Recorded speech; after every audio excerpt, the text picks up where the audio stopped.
नमस्कार, मैं हूं सिद्धार्थ प्रकाश। आज हम आपको एक ऐसी कहानी सुनाने जा रहे हैं जो सिर्फ जंग के मैदान तक सीमित नहीं है, बल्कि इसमें शामिल है कूटनीति का बड़ा खेल, दबाव की राजनीति और रणनीति का वो मोर्चा जहां हर चाल बेहद घातक है। इजराइल और हिजबुल्लाह के बीच एक साल से चल रही जंग पर 60 दिनों की फायर बंदी की तैयारी हो रही है। लेकिन ये सिर्फ बंदूकें खामोश करने की बात नहीं, बल्कि इसके पीछे है बड़ी साजिश, बड़ी मजबूरियां और वो खेल जहां इजराइल ने अपनी शर्तों पर यह फैसला लिया है। क्या यह सच में शांति की शुरुआत है या कोई नई जंग की तैयारी? और अमेरिका और फ्रांस इसमें क्यों कूद पड़े हैं? चलिए हर डिटेल को डिकोड करते हैं।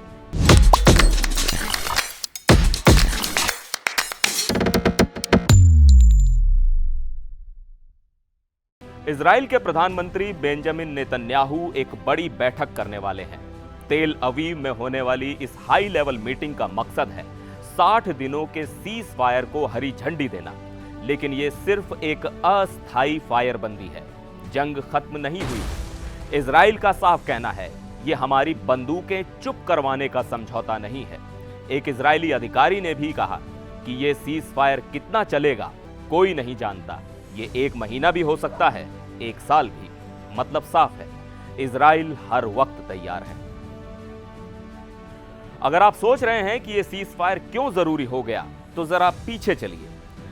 8 अक्टूबर 2023 से हिजबुल्लाह ने इजराइल के बॉर्डर इलाकों पर लगातार हमले शुरू किए थे। इन हमलों का मकसद था गाजा में हो रही जंग में मदद करना। इसके बाद इजराइल को अपने उत्तरी बॉर्डर के 60,000 नागरिकों को सुरक्षित जगहों पर शिफ्ट करना पड़ा। लेकिन इजराइल ने हार नहीं मानी। उसने तुरंत अपने ग्राउंड ऑपरेशन शुरू कर दिए ताकि बॉर्डर एरिया से हिजबुल्लाह को खत्म किया जा सके। अब बात करते हैं डिप्लोमेसी की। खबर है कि अमेरिकी राष्ट्रपति जो बाइडेन और फ्रांस के राष्ट्रपति इमैनुअल मैक्रोन जल्द ही इस सीज फायर का ऐलान करने वाले हैं। लेकिन यह सीज फायर इतनी आसानी से नहीं आया। इजराइल को यह डर था कि अगर उसने इस फायर बंदी को स्वीकार नहीं किया तो अमेरिका इस मामले को संयुक्त राष्ट्र सुरक्षा परिषद में ले जा सकता है। संयुक्त राष्ट्र में अमेरिका का काफी प्रभाव है और अगर वो इजराइल के खिलाफ किसी प्रस्ताव का समर्थन करता तो इजराइल को अंतर्राष्ट्रीय स्तर पर अलग थलग पड़ने का खतरा था। साथ ही इजराइल को अपने ग्राउंड ऑपरेशन के लिए अमेरिका से 134 D9 बुलडोजर्स की जरूरत थी। ये बुलडोजर्स इजरायली सेना के लिए बेहद अहम हैं।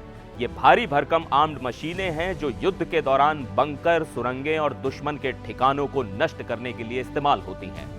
गाजा और लेबनान जैसे इलाकों में जहां सुरंगों और मजबूत बंकरों का जाल फैला हुआ है, वहां ये बुलडोजर सेना के ऑपरेशंस के लिए बेहद जरूरी हैं। इन दोनों बड़े कारणों ने इजराइल को इस फायरबंदी को स्वीकार करने पर मजबूर कर दिया। कई लोग इसे इजराइल की कमजोरी मान सकते हैं, लेकिन हकीकत में ये एक कूटनीतिक चाल है।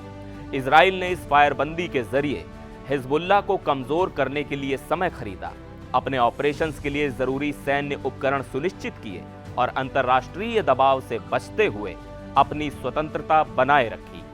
तो कुल मिलाकर इजराइल इस वक्त अपनी ताकत को और मजबूत करने और अगले बड़े कदम की तैयारी कर रहा है।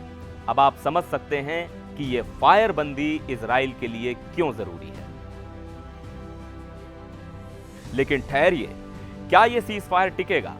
इजराइल ने साफ कहा है कि वो हिजबुल्लाह की मिलिट्री ताकत को खत्म करने के लिए ऑपरेशन जारी रखेगा। सीज फायर की खबरों के बीच इजराइल और हिजबुल्लाह के बीच सोमवार को भी जबरदस्त हमले हुए। हिजबुल्लाह ने 250 से भी ज्यादा रॉकेट दागे और जवाब में इजराइल ने लेबनान पर बड़े हमले किए।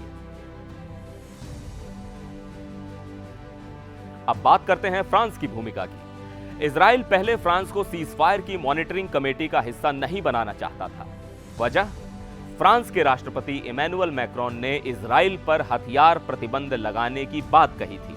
लेकिन जब फ्रांस ने नेतन्याहू की गिरफ्तारी को लेकर नरम रुख दिखाया तो इजराइल ने फ्रांस की भागीदारी को मंजूर कर लिया। आपको बता दें कि सितंबर के आखिर में इजराइल ने लेबनान में हिजबुल्लाह के खिलाफ बड़ा ऑपरेशन शुरू किया था।